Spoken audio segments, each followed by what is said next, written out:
خير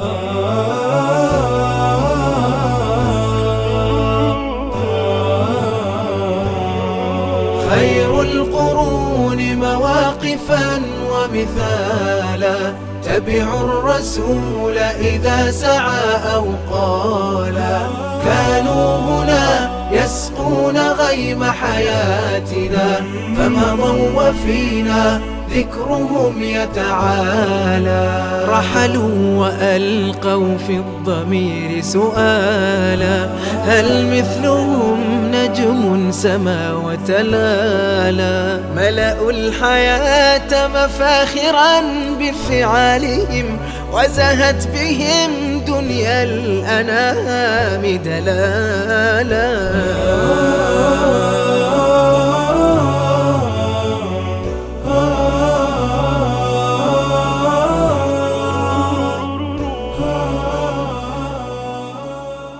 الحمد لله رب العالمين، والصلاة والسلام على سيدنا محمد وعلى آله وصحبه وسلم، أما بعد.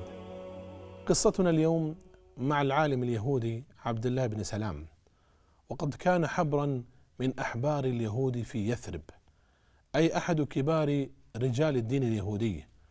وكلكم يعلم أن الأحبار والرهبان يأكلون أموال الناس بالباطل ويصدون عن سبيل الله، ويرفضون أي دين آخر لما يتمتعون به من ميزات عظيمة ومن منزلة كبيرة بين قومهم.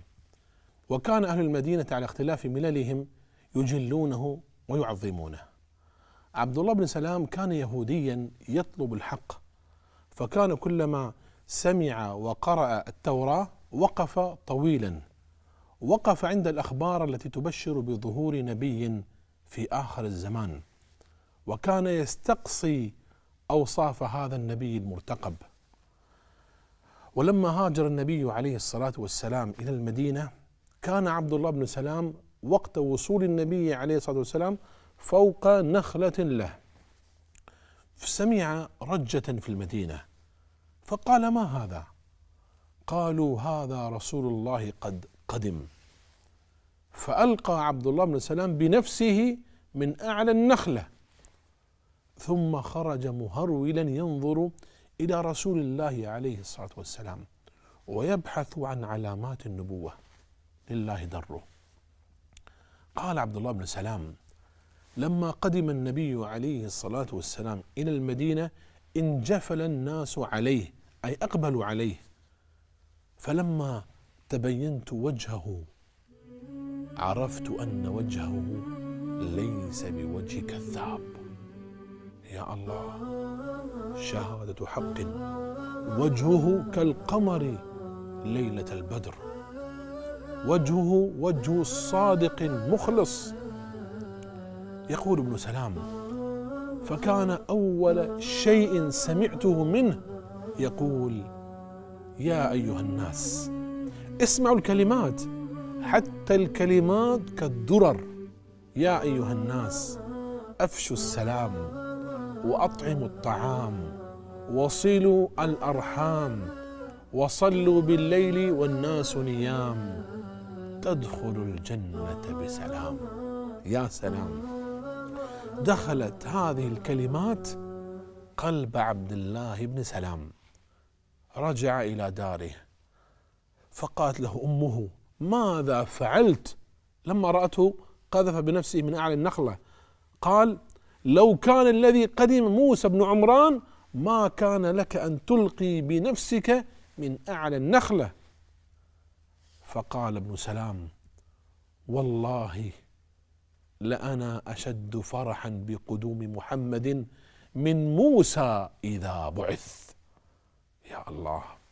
وفي رواية ابن إسحاق أنه قال لعمته خالدة بنت الحارث، قال: والله هو أخو موسى بن عمران، وعلى دينه بعث بما بعث به. قالت: يا ابن أخي، أهو النبي الذي كنا نخبر أنه يبعث مع نفس الساعة؟ فقال لها: نعم. ثم توجه ابن سلام بعد ذلك إلى النبي عليه الصلاة والسلام، فلما خلا نبي الله جاءه عبد الله بن سلام وقال له: إني سائلك عن 3 لا يعلمهن إلا نبي. ما أول أشراط الساعة؟ وما أول طعام يأكله أهل الجنة؟ وما بال الولد ينزع إلى أبيه أو إلى أمه؟ قال النبي عليه الصلاة والسلام: أما أول أشراط الساعة فنار تحشر الناس من المشرق إلى المغرب. وأما أول طعام يأكله أهل الجنة فزيادة كبد الحوت. وأما الولد فإذا سبق ماء الرجل ماء المرأة نزع الولد، وإذا سبق ماء المرأة ماء الرجل نزعت الولد. وهذا حق، فماء الرجل أبيض غليظ وماء المرأة أصفر رقيق، فإذا علا ماء الرجل أشبه المولود أباه، وإذا علا ماء المرأة أشبه المولود أمه. فلما سمع ابن سلام من هذا الكلام علم أنه كلام نبي، فقال: أشهد أن لا إله إلا الله، وأشهد أنك رسول الله، وأشهد أن اليهود يجدونك عندهم في التوراة. ثم قال: يا رسول الله، إن اليهود قوم بهت، وإنهم إن سمعوا بإسلامي بهتوني ووقعوا في، فخبئني عندك وابعث إليهم وسلهم عني. نوع من التحايل على اليهود. فبعث النبي عليه الصلاة والسلام إلى اليهود وخبأ عبد الله بن سلام، فلما جاءوا قال لهم: يا معشر اليهود، ويلكم اتقوا الله، فوالله إنكم لتعلمون أني رسول الله حقا، وأني جئتكم بالحق، فأسلموا. قال اليهود: لا نعلم هذا ولا نعلمك. فقال النبي عليه الصلاة والسلام: فأي رجل فيكم عبد الله ابن سلام؟ قال اليهود: ذاك خيرنا وابن خيرنا وأفضلنا وابن أفضلنا وعالمنا وابن عالمنا. وأخذوا يمدحونه ويبجلونه، فقد كان ابن سلام حبرا من أحبارهم. فقال النبي عليه الصلاة والسلام: أرأيتم إن أسلم عبد الله ابن سلام تسلمون؟ قال اليهود: أعاذه الله من ذلك، إنه لا يفعل، إنه لا يسلم. فقال النبي عليه الصلاة والسلام: أخرج إليهم يا ابن سلام. فخرج إليهم وقال: أشهد أن لا إله إلا الله وأن محمدا رسول الله. موقف محرج لليهود لا يحسدون عليه. فقال اليهود بصوت واحد: ابن سلام شرنا فابن شرنا وجاهلنا وابن جاهلنا، وتنقصوه. قال لهم ابن سلام: ويلكم اتقوا الله، فوالله إنكم لتعلمون إنه لرسول الله حقا. قال اليهود: كذبت. فالتفت ابن سلام إلى النبي عليه الصلاة والسلام وقال له: ألم أخبرك يا رسول الله أنهم قوم بهت؟ فأنزل الله تعالى قوله: قل أرأيتم إن كان من عند الله وكفرتم به وشهد شاهد من بني إسرائيل على مثله فآمن واستكبرتم إن الله لا يهدي القوم الظالمين. انصرف ابن سلام من عند رسول الله إلى بيته ودعا زوجته وأولاده إلى الإسلام فأسلموا جميعا، وأسلمت معهم عمته خالدة، وكانت شيخة كبيرة.